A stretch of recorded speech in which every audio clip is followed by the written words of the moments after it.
بسم اللہ الرحمن الرحیم۔ انفولیب میں خوش آمدید۔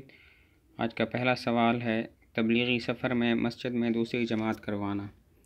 تبلیغی سفر میں جو جماعتیں جاتی ہیں اور اکثر جب پہنچتی ہیں کسی مسجد میں تو وہاں پر جماعت ہو چکی ہوتی ہے، تو ان حضرات کی عادت ہوتی ہے کہ وہاں پر دوسری جماعت اپنی کروا لیتے ہیں۔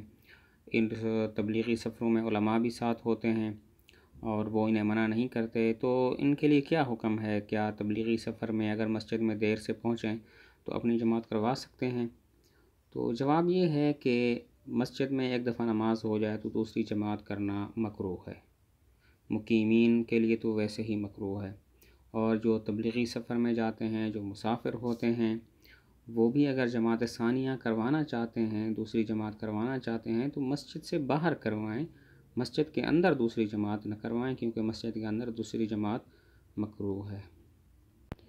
اگلا سوال یہ ہے کہ نماز میں کرسی کے پچھلے پائے دوسری صف میں رکھنے کا حکم۔ شاید اس سوال کا مطلب یہ ہے کہ جو آدمی کرسی پر بیٹھ کر نماز پڑھتے ہیں وہ کرسی کے اگلے پائے تو اگلی صف میں رکھتے ہیں اور پچھلے پائے دوسری صف میں، پچھلی صف میں رکھتے ہیں۔ اس کا نتیجہ یہ ہوتا ہے کہ وہ یہ چاہتا ہے کہ میں اگلی صف میں برابر کھڑا رہوں اور آگے نہ بڑھ پاؤں۔ وہ قیام تو کر سکتا ہے لیکن رکوع سجدے پر قادر نہیں ہوتا، تو وہ یوں کرتا ہے کہ کھڑا ہو جاتا ہے اور رکوع سجدے کے ٹائم میں وہ کرسی پر بیٹھ جاتا ہے، اور وہ اس کا غرض، اس کی نیت یہ ہوتی ہے کہ میں آگے نہ بڑھ جاؤں، اسی وجہ سے کرسی کے اگلے پائے وہ اگلی صف میں رکھتا ہے۔ اس کا نقصان یہ ہوتا ہے کہ پچھلے پائے پچھلی صف میں ہوتے ہیں تو پچھلے پائے کی وجہ سے پچھلی صف میں انسان کھڑا نہیں ہو سکتا، ایک بندے کی جگہ خالی رہ جاتی ہے، تو یہ حرج ہے۔ اس کا حل یہ ہے کہ جو آدمی کرسی پر بیٹھ کر نماز پڑھتا ہے، ٹھیک ہے، وہ قیام کرتا ہے لیکن رکوع سجدہ کرسی پر کرتا ہے، تو اس کو یہ بتا دیا جائے کہ بھائی آپ قیام اگر کر سکتے ہو، رکوع سجدہ نہیں کر سکتے تو قیام کرنے کی بھی ضرورت نہیں ہے، بس بیٹھ کر ہی نماز پڑھیں۔ اچھا، جب وہ کرسی پر بیٹھ کر نماز ادا کرے گا تو اسے اس تکلف کی ضرورت نہیں ہوگی کہ اگلے پائے اگلی صف میں رکھے، پچھلے پائے دوسری پچھلی صف میں رکھے، بلکہ کرسی کے پچھلے پائے اگلے صف میں رکھے تاکہ حرج نہ ہو اور اس کے پیچھے انسان مقتدی کوئی اور آسانی سے کھڑا ہو سکے۔ اگلا سوال ہے کہ امام کے ساتھ جہری دعا میں شرکت کیسی ہے؟ امام جب جہری دعا کرتا ہے تو اور مقتدی اس کے ساتھ شریک ہو جاتے ہیں، آمین کہتے ہیں یا چپ رہتے ہیں، تو اس کا کیا حکم ہے؟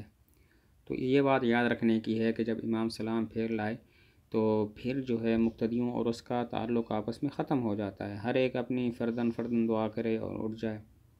اجتماعی دعا کرنا، اس کو ضروری سمجھنا، یہ تو بالکل بھی صحیح نہیں ہے۔ ہاں، اگر تعلیم کی غرض سے امام جہراً دعا کرتا ہے تو ٹھیک ہے، وہ کرا دے دعا، اس میں بھی گنجائش ہے، یہ نہیں ہے کہ جہری دعا کرنا کوئی گناہ کا کام ہے۔ دعا میں اصل یہ نہیں ہے کہ انسان بلند آواز سے دعا کرے۔ اللہ تعالیٰ کا ارشاد ہے، ادعوا ربکم تضرعا وخفیہ۔ خفیہ کا لفظ اس بات پر دلالت کرتا ہے کہ دعا ہمیشہ سری ہونی چاہیے، دل میں ہونی چاہیے، زبان کے ساتھ ہونی چاہیے، لیکن آواز کے ساتھ نہیں ہونی چاہیے۔